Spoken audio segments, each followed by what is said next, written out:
Now we move into our fourth album, which I had to get off of YouTube, by the way. Yes, same. Because I did not find it on Spotify.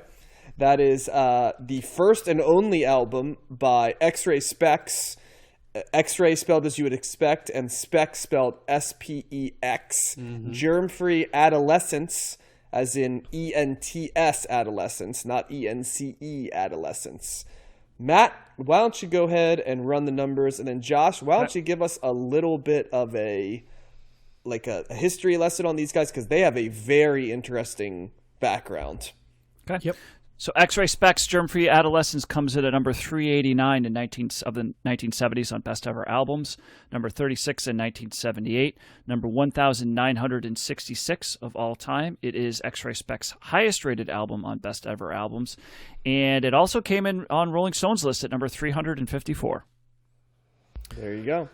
So Josh dropped that knowledge. Yep. X-Ray SPEX were an English punk rock band formed in London in 1976.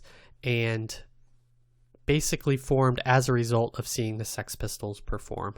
Now, the lead singer is a woman, girl at the time, named her stage name was named Polystyrene, which is a great name. Born Marion Joan Elliott Said, and then we've got Jack Airport on guitars, Paul Dean on bass. And awesome. Paul B.P. Herding on drums and Laura Logic on saxophone. So saxophone is the distinctive element of this band to other punk rock bands at the time. And she was only 15 when she was playing in the band, the saxophonist. I love that she was described as an itinerant traveler, alternative fashion designer, and failed pop reggae singer before joining it. Oh, Polystyrene? Yes. Yes. She is the not only the lead singer, but she is, the driving force behind this band. The she had braces on her teeth at the time of performing in this band. Yeah. And what else? Well, why don't is it my turn to say my thoughts, or somebody else? It is Matt's turn to start. It's my turn. Yeah. Funny you should mention the Sex Pistols, because that's one of the first bands that came to mind when I listened to this. So this is, I like this record. This is more of a straight up punk record. Kind of in contrast to what I was talking about with Ultravox. But this was very good. This is very energetic. It's very upbeat, lively. It's fast paced, and I liked her voice. Is it the first female punk group we've covered, or female punk lead singer? Yeah, with female fronted. Yes, right. That's what I meant. Yeah. So I like that. Unless you count Blondie, because they're 76. Well, but we haven't covered them yet. Right. So, and actually Blondie, I was kind of like, this sounds like maybe not proto Blondie, because Blondie's probably right around the same time, but that was another band that came to mind as well. I thought the saxophone was interesting, and it seems like, correct me if I'm wrong, but all of there's no guitar solos, it's all saxophone solos, which I thought was an interesting element, and I don't know if that's maybe because they didn't really have a guitarist that could play solos, or maybe that was just the sound that they wanted to make it their own distinct sound, because it does stand out. It was, initially I was like, oh, that's cool. In the first song, I'm like, they're going to do a sax solo.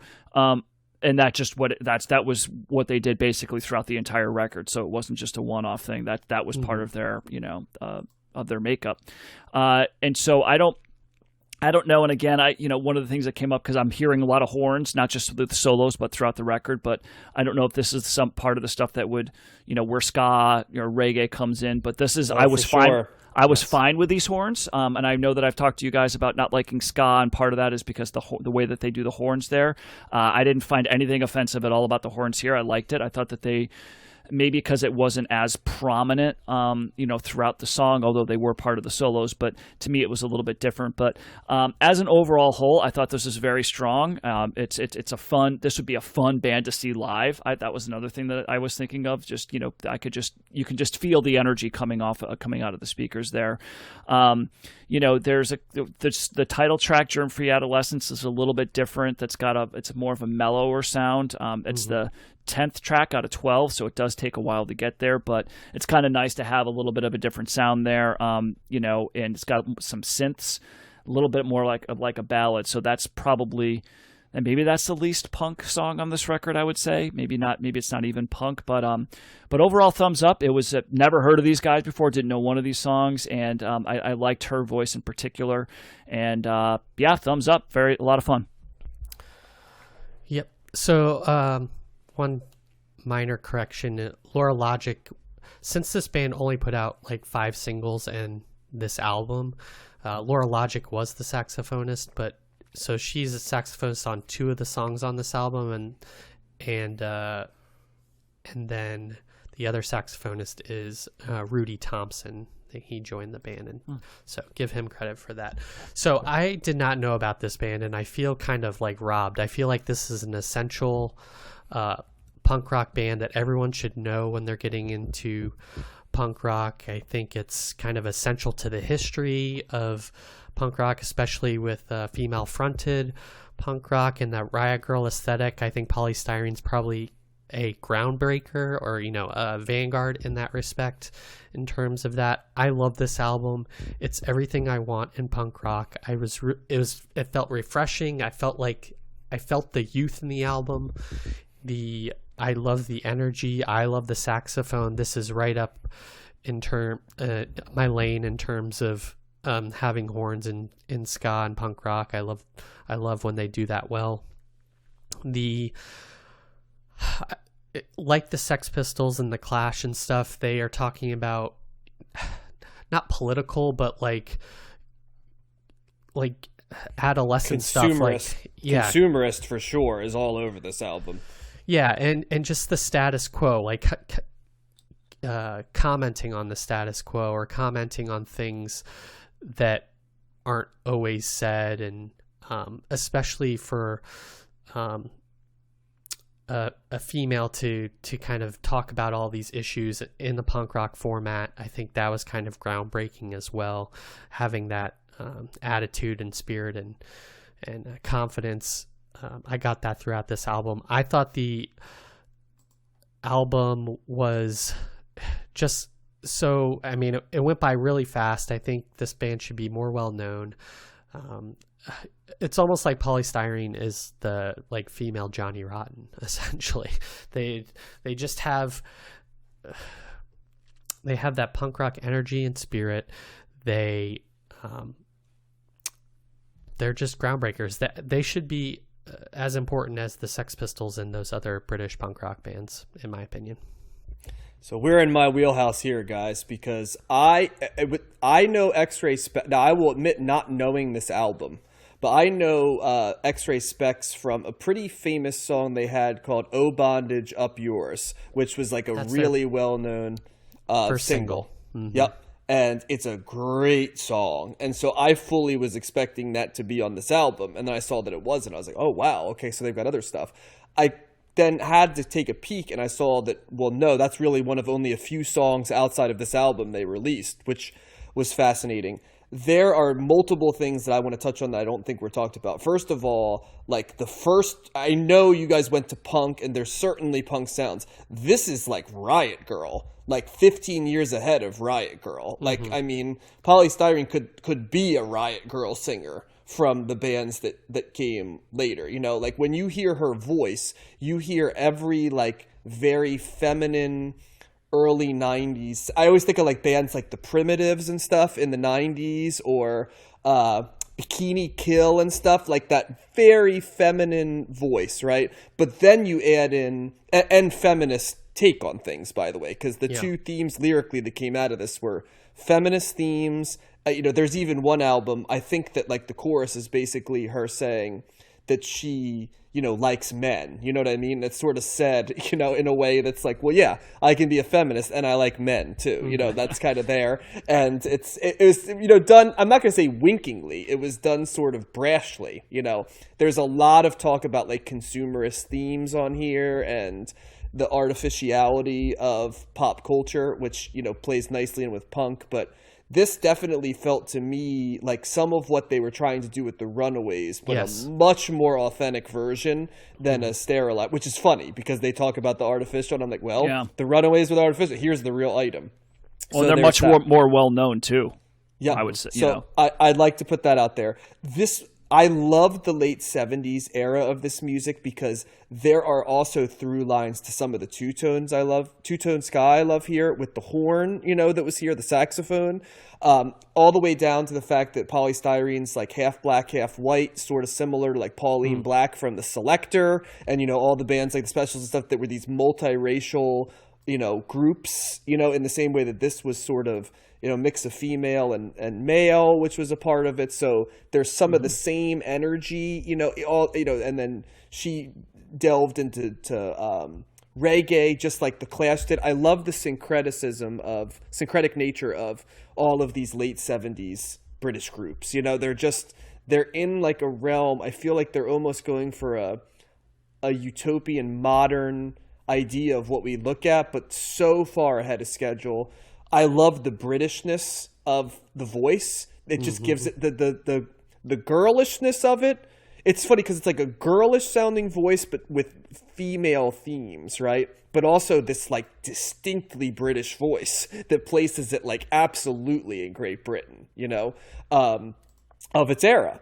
And yeah, I love this album. I really do. It's edgy, but sometimes we think of edgy as being hard or heavy, and this is edgy in a different way than just hard or heavy. It's edgy thematically. It's edgy in that it's timeless in a way, because a lot of what she's singing about could apply to now, in terms of what you're saying. And I think, though, unlike this, Josh, I don't know if this band was designed to be consumed by mass culture, because I think this band is best discovered for people that can relate to the lyrics and the music, and it's almost a band that you want to discover that way. You don't want to have it thrust onto you. And like I said, Oh Bondage Up Yours has become enough of a hit that I'm aware of it, being a big punk rock fan and being it. But even with knowing that, they still managed to stay underground, and even just how hard it is to find the album. It's not on Spotify, right? So it's kind of like a hidden gem, and I kind of love that it is a hidden gem. And based on what's being sung about here, I'm not even sure that the band themselves are brokenhearted about being a hidden gem. Maybe it would be better for their pocketbook, but I think a lot of the reason they were making music, and a lot of those bands were in Great Britain at that time, was not necessarily to be consumed by the masses. It more was just sort of a accidental byproduct, for somebody like the Clash to some degree, Yeah. It's like, oh, we became wildly popular. How about that? So, yeah, love this album. Yeah. Matt, did you say that it was on the Rolling Stone album list? Yeah. Yeah, it's number 354. Yep. So it's too bad it's not on Spotify. When I looked on Spotify, there's just one. Looks like it's a live album from 2008. It says. So I guess that for some reason that's on, but this album isn't. So unfortunately, you have to dig a little bit. But yeah, they're also ridiculously young. But like Laura Logic's 16 years old on this album. So once again, it's like the Runaways, but I can't stress enough how much this is the fully realized version of. It's like what they were trying to sell you on the Runaways. This authentic, like old beyond your years, but also young and idealistic feel. But there's nothing that feels stage managed by this. It feels like these people like snuck into a show or happened to see the Sex Pistols, right? Put out an ad, which I think one of the things that really sucks is the era of bands being created by putting ads in like Cream magazine and like Kerrang doesn't exist anymore, because I just feel like we'd have more good bands if you had to like find people that way. Like, how many bands do we know of that were formed when people put like things in music magazines looking for people, right? Oh. The Velvet Underground, right? Wasn't that one? Yeah. So we got this one. Who else was formed? Well, if they're not formed, or they're just trying to find other members. Like find a member. Genesis right, was trying to get a drummer and a guitar player, so they put ads out Right. for that. Yeah, there's Yeah, there's been lots of bands that we've done bios on that were looking for people that I know, were session musicians somewhere else or something. And that's how this band was formed. Like Polystyrene seems the Sex Pistols. She puts an ad in Melody Maker, of all places. It's the ad is seeking young punks, PUNX, who want to stick it together is the name of it. And that's what yielded Laura Logic, the saxophone player. So, yep, and then found the rest of it, through different pieces. So. Yeah, and Polystyrene was only 20 when they released their first single, their debut single. But you said she was 15 when she started with them. So Laura Logic was 15. Oh, got it. The saxophonist. Yeah, and I wonder too. She unfortunately died of cancer. Looks like it in 2011. I wonder if that's like you said, John. Maybe that's carrying on the legacy. You need somebody to carry on that legacy, but maybe they don't want to. That's not her deal or the band's deal. Maybe they don't care as much about that. But yeah, and one thing I also want to put on right here is sometimes people lose the spirit of punk because punk has been narrowed down into like a stereotypical way of dressing, or supposedly what the sound is and the rudimentary level of it. But at its heart, punk is about certain types of people and a certain energy coming together, and that's what this album encapsulates to me. It's that punk sort of DIY, energetic, young. You're both idealistic and screw the world at the same time, kind of. And another person I'll just say right here, that I know when I was doing a little bit of research on X-Ray Specs, who brings up the band a lot is, and I think shares similar trends. This is FKA Twigs. Are you familiar with? She's British, isn't she? Yep, said this is her favorite album of all time. Oh, wow. And that makes a lot of sense when you think about it. In terms of maybe not necessarily sound musically, but the persona. And I think that's what we forget sometimes. Like a lot of great musicians are as much influenced by the persona and the energy of groups as opposed to just the music itself. And so I love this album. It's great. Yeah, I will recommend it to anyone that doesn't know about it. Thumbs up. Yep, thumbs up.